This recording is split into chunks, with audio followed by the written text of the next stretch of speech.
Et nous avons constaté lorsque nous avons parcouru les projets de terrain de plusieurs collègues, nous avons constaté que plusieurs personnes n'ont pas utilisé la grille critériée pour rédiger. Et pour améliorer à cela, nous pensons que c'est très, très important d'utiliser la grille critériée pour la revue par les pairs et aussi pour pousser les collègues plus tard lors de la révision à l'utiliser aussi. Et j'ai vu des questions par rapport aux soucis, ceux qui ont des soucis de voir confirmer lorsqu'ils ont déjà donné des commentaires. Et on va y revenir. Et aussi, je vois la main levée de Moutamba. Moutamba, on va revenir vers vous juste après. Seulement pour dire que lors de la semaine dernière, lorsqu'il était question pour vous d'écrire votre projet de terrain et le déposer vendredi, on vous a dit, OK, il ne fallait pas que le parfait soit l'ennemi de bien. Donc, c'était plus important pour vous de déposer un projet à 70% terminé que de louper la date limite. Mais donc, c'est pour cela que moi, je pense que plusieurs personnes ne sont pas parties au-delà des questions qui s'affichent sur la première page de la grille critériée. Dans cette première page de la grille critériée qu'on appelle grille critériée simplifiée, c'est juste un résumé du contenu de votre projet de terrain. Et c'est cette page que nous avons pris pour préparer le canevas. Donc, juste pour vous dire que c'est sur cet ordre que vous devez suivre pour rédiger votre projet de terrain. On ne disait pas que vous ne devez pas avoir des détails. Ici, ça présente juste sur une page les six étapes du projet du terrain. C'est-à-dire, première étape, identifier une communauté zéro dose, lister les obstacles, choisir un seul problème, trouver la cause racine, travailler avec la communauté et décrire votre plan d'action. Mais maintenant, à partir des pages 2, c'est là où vous voyez en détail ce qui devrait être le contenu de chacune des sections. Par exemple, à l'étape 1, mais voyons d'abord l'objectif du projet. Ce guide vous accompagne dans un processus de réflexion en 3 étapes pour analyser en profondeur les défis des enfants zéro dose dans votre zone de santé. Ça peut être zone de santé, province, pays. L'objectif est de passer d'un problème général à une cause racine spécifique et sur laquelle vous êtes en mesure d'agir. Pour préparer votre action, vous bâtirez un plan d'action réaliste et aligné sur les priorités nationales du plan Machako 3.0. Donc, première étape, c'était quoi? Cadrer le défi. Qui sont les enfants zéro dose dans votre zone de santé, dans votre province, dans votre communauté et où sont-ils? Donc, il était question d'identifier là où les enfants zéro dose se trouvent et essayez de quantifier. Donc, définissez votre zone d'ombre, donc une communauté, un quartier ou un groupe de personnes spécifiques où vous suspectez une forte concentration d'enfants zéro dose. Il était aussi question d'estimer l'ampleur du problème et j'étais content, très content tout à l'heure lorsque Joseph, il a dit, nous estimons au nombre de 9 000 et poussières. Il a donné un chiffre spécifique. Il a donné la source de ces données. Il a fait une sorte de triangulation. Il ne s'est pas seulement limité aux données administratives qui peuvent parfois ne pas être fiables, mais il a essayé de voir d'autres sources de données. Donc, c'était ce qui a lieu de faire. Et lorsque vous êtes relecteur, c'est-à-dire vous allez prendre le travail d'un collègue, il y a cinq critères dont le défi n'est pas décrit ou est incompréhensible. Le défi est décrit, mais de manière trop générale. Et c'est ça, la plupart du temps, trop générale. Nous avons une communauté de pêcheurs dans la zone de santé de tel, c'est tout. Ou ils n'arrivent pas on n'arrive pas à vacciner leurs enfants parce qu'ils vont souvent à la pêche. Et c'est tout ce que vous avez décrit. Là, c'est général. Donc, ou bien c'est prêt pour amélioration. Donc, il y a une zone identifiée, spécifique, identifiée, constituant une base solide pour analyse, mais il manque encore des détails. Et puis, prête à être affinée. Donc, ici, vous avez identifié, vous connaissez l'ampleur et il y a un lien clair établi avec votre rôle. Qui êtes-vous dans ce cadre-là? Moi, je suis chargée de la communication au niveau de l'aide de santé. Quelle est ma relation? Donc, je décris. OK? Je suis chargée de la communication et je gère les activités d'engagement communautaire. J'ai 10 relais communautaires qui travaillent avec moi, ainsi que suite. Donc, c'est là où vous avez décrit le lien avec votre travail, ce défi avec votre travail, votre rôle par rapport. Donc, et quand c'est 4 sur 4, ça veut dire que toutes les informations sont incluses. OK? Et il y a, je suis allée passer trop vite à l'étape 2, mais il y a quelques conseils pratiques ici. Méfiez-vous des données administratives seules. C'est pour ça que j'ai parlé un peu de la triangulation et consulter les cartes. Donc, s'il y a les cartes de l'enquête de couverture vaccinale qui existent en RDC, vous pouvez aussi voir ces bases de données-là pour vous informer davantage. Mais c'est important pour vous d'identifier la communauté, de quantifier le problème et de lier ce problème avec votre rôle.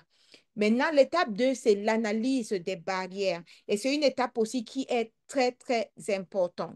Donc, et le but de cette étape, c'est de lister tous les obstacles visibles qui se dressent entre les enfants de votre zone d'ombre, de votre communauté zéro dose et les services de vaccination. C'est une cartographie des difficultés avant de creuser pour trouver la cause racine. Donc, première étape, vous devez lister toutes les barrières possibles que vous observez ou que l'on vous rapporte. Donc, l'on vous rapporte, ça peut être ce que les mamans disent, ce que les récos disent, ce que les membres de la communauté disent. OK? Ce que les rapports de supervision disent.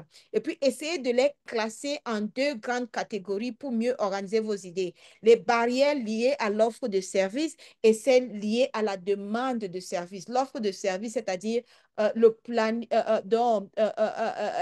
l'organisation des stratégies, des séances de vaccination, la disponibilité des vaccins, la maîtrise des stratégies de vaccination, les MAPI, la maîtrise de la gestion des MAPI, la maîtrise de la gestion des vaccins, entre autres. Donc, ça peut être les problèmes liés à l'offre.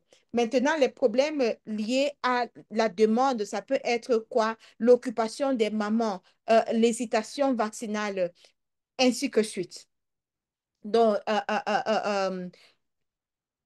voilà un peu, et nous avons clairement défini là les pistes problèmes logistiques, accessibilité de services, du service, disponibilité des instants, obstacles pratiques. Donc, les séances de vaccination organisées ne cadrent pas avec le calendrier ou bien la disponibilité des mamans, problèmes de transport, ainsi que suite. Maintenant, ici, si vous êtes le lecteur, est-ce que les collègues ont mis toutes ces informations dans leur analyse des barrières? Est-ce que l'analyse de barrières est complète avec des exemples locaux? Et je me souviens au départ, je pense que c'est Clément qui l'a dit, lorsque vous parlez des us et des coutumes, les barrières culturelles, il ne faut pas seulement dire barrières culturelles généralisées, il faut les définir. Quelles sont ces barrières? Quelles sont ces croyances-là? Il faut les définir en détail, donc donner des exemples et fournir une base solide pour choisir une barrière prioritaire. Donc, juste pour dire que chaque section est liée à la section précédente, parce que c'est lorsque vous avez identifié ces barrières que vous pouvez maintenant prioriser une barrière pour analyse. Et j'ai vu certaines personnes juste dire, la barrière que j'ai choisie, c'est telle, sans toutefois expliquer pourquoi vous avez choisi prioriser cette barrière. Quelle est votre capacité à influencer? Quelle est l'ampleur et votre influence, donc l'impact et l'influence que vous avez par rapport à cette barrière? Donc, reprenez votre liste de barrières de l'étape 2. Évaluez chaque barrière selon deux critères. L'impact, quelle est la barrière qui, si elle était levée, aurait le plus grand effet sur la réduction du nombre d'enfants zéro dose dans votre zone d'ombre. Par exemple, je constate que les mamans, lorsque j'ai mis ma séance de vaccination à 15 heures, c'est à l'heure-là que les mamans sont en train de rentrer du champ. Donc, c'est impossible pour elles de venir avec les enfants. Donc, si je mets ma séance de vaccination à 17 heures, lorsqu'elles sont déjà rentrées, et elles sont dans les ménages. Je sais que si je passe dans les ménages pour les stratégies avancées, je vais les retrouver sur place. Ça va résoudre. Voilà, par exemple, la barrière prioritaire que je risque de choisir, que le calendrier vaccinal ne respecte pas l'emploi du temps des mères d'enfants. Par exemple, c'est juste un exemple, mais ça l'impact. Maintenant, l'influence, sur quelle barrière vous avez le plus de pouvoir pour agir, vous et votre équipe. C'est moi qui organise les séances de vaccination. Je suis vaccinatrice et donc, du coup, j'ai une influence sur cette barrière et puis je peux la choisir. Mais il faut expliquer pourquoi j'ai fait cette choix. OK? Et lorsque vous êtes en train de noter cela, il faut ayez en l'esprit la la profondeur de l'explication que le collègue a donnée par rapport à cette barrière. Donc, l'idéal, c'est le choix de la barrière est excellente et stratégique. La justification démontre clairement comment cette barrière est le meilleur levier d'action en équilibrant son impact et votre capacité d'influence, en préparant parfaitement l'analyse de sa cause racine. Donc, voilà. Et comme je l'ai dit tout à l'heure, chaque étape nous prépare à l'étape suivante. Donc, il faut dire, pensez à votre sphère d'influence, soyez stratégique. Le plan Machako 3.0 met l'accent sur les interventions précises comme la microplanification, la recherche active des enfants zéro dose et l'engagement communautaire. Choisir une barrière liée à l'un de ces domaines alignera directement votre travail sur la vision nationale. OK? Donc maintenant, la prochaine étape, c'est l'analyse de la cause racine de la barrière prioritaire.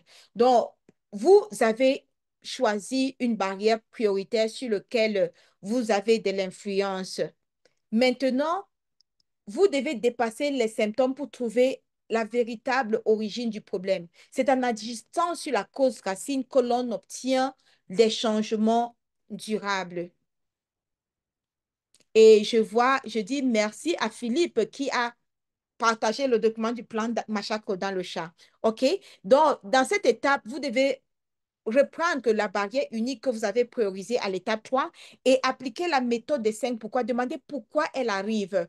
Ma barrière, c'est que les mamans ne viennent pas aux séances de vaccination. Maintenant, pourquoi? Pourquoi? Et je vais me poser la question, savoir pourquoi. Parce qu'elles sont trop occupées. Pourquoi? Parce qu'elles doivent partir au champ. Pourquoi? Jusqu'à ce que je constate que parce que les séances de vaccination sont organisées au moment où les mamans rentrent de leurs travaux champêtres, ou bien la communauté de la pêche est à la pêche à l'heure à laquelle les séances de vaccination sont organisées. Voilà ma cause racine. Maintenant, la question c'est, l'analyse de la cause racine est excellente. Est-ce qu'elle est excellente? Est-ce que la progression est rigoureuse? Elle révèle une cause profonde sur laquelle vous pouvez agir et elle forme une base solide pour la planification des actions. Par exemple, vous dites peut-être la cause, la barrière, c'est mauvaise organisation des séances de vaccination. Et la cause racine à la fin, c'est que les IT ne sont pas formés, ou bien les vaccinateurs ne sont pas formés sur l'organisation d'une séance de vaccination. Et dans l'organisation d'une séance de vaccination, il y a la bonne gestion des vaccins, bonne conservation des vaccins, bonne gestion des MAPI, entre autres. Mais à l'intérieur de cela, vous commencez à dire, OK, intégrer les récos, en sachant que peut-être c'est l'infirmière titulaire qui va former les récos, entre autres. Donc, il ne faut pas peut-être mélanger euh, euh, euh, euh, euh, euh, euh, euh, votre analyse avec autre cause qui n'a pas lien direct avec la barrière que vous avez identifiée. Mais les considérations clés, c'est votre influence sur cette cause racine et vos activités actuelles répondent-elles à cette cause racine? Est-ce que vous menez des activités qui peuvent vous permettre à répondre à cette cause racine. Et lorsque vous avez identifié la cause racine, vous êtes très proche de la fin. Donc, cinquième étape, c'est analyser et renforcer votre engagement communautaire. Pourquoi? Parce que nous pensons que c'est important. Je pense que c'est un scolaire de la RDC qui nous avait dit cette phrase très, très importante et pertinente. Il avait dit, les communautés, tout ce que les membres de la communauté disent souvent que tout ce que vous faites pour nous, sans nous, est contre nous. Donc, il faut réfléchir à l'implication de la communauté. Dans l'organisation des séances de vaccination, où est l'implication de la communauté? Est-ce que les relais communautaires jouent leur rôle dans l'organisation des services de vaccination? Est-ce que la communauté est impliquée dans la microplanification? Donc, c'est les questions-là. Comment sont-ils impliqués et comment est-ce que leur implication, leur engagement peut être renforcé ou réorienté? Parce que c'est très important.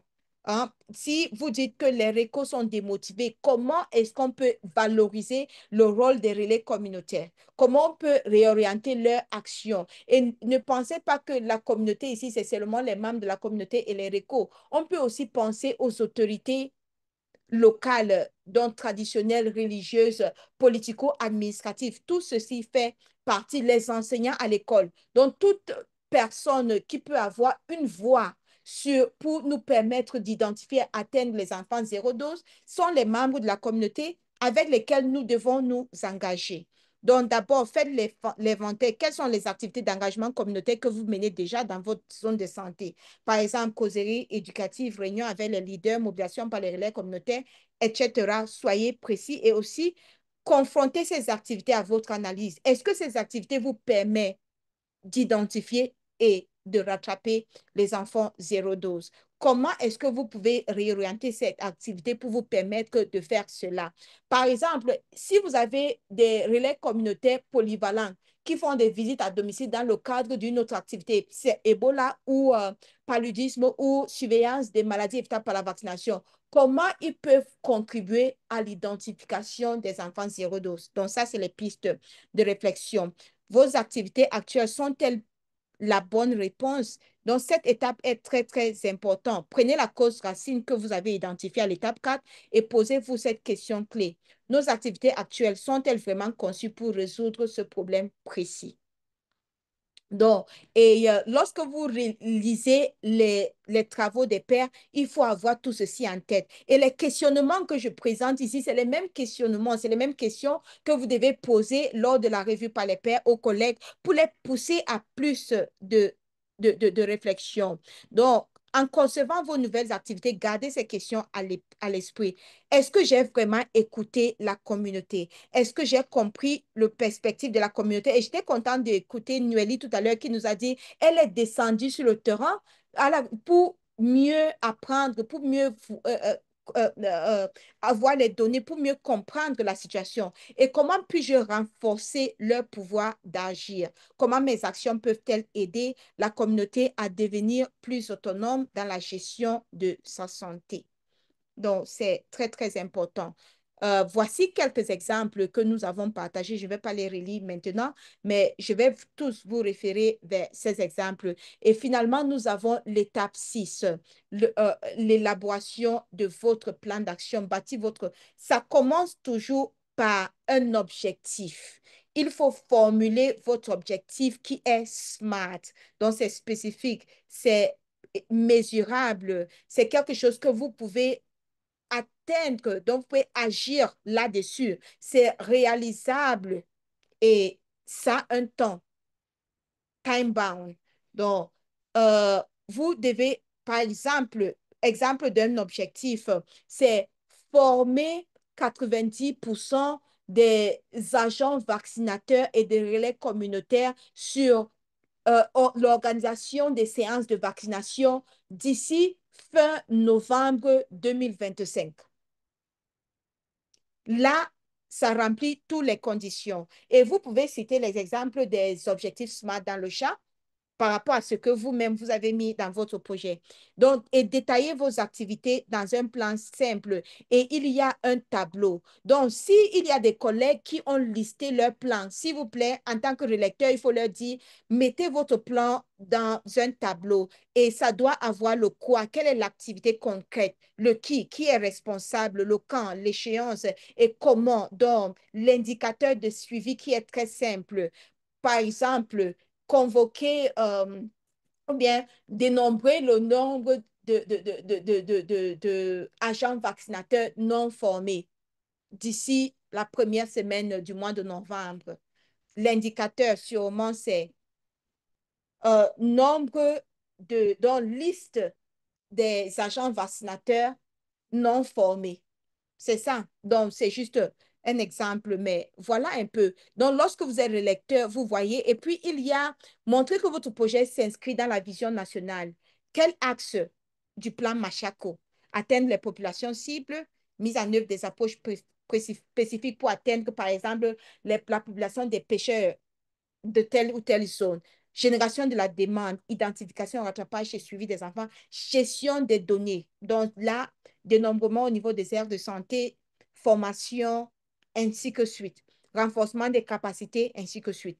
Donc, du coup, c'est un peu, je pense que ça a pris beaucoup de temps, mais je pense qu'il était important pour nous de revoir ensemble cette grille critériée et de voir dans quelle mesure nous pouvons utiliser cette grille lors de la revue par les pairs pour permettre vraiment aux collègues d'améliorer leurs travaux de terrain, mais aussi pour nous, je pense que nous aussi, nous avons appris quelque chose à partir de ceci pour voir dans quelle mesure nous allons améliorer nos propres projets lorsque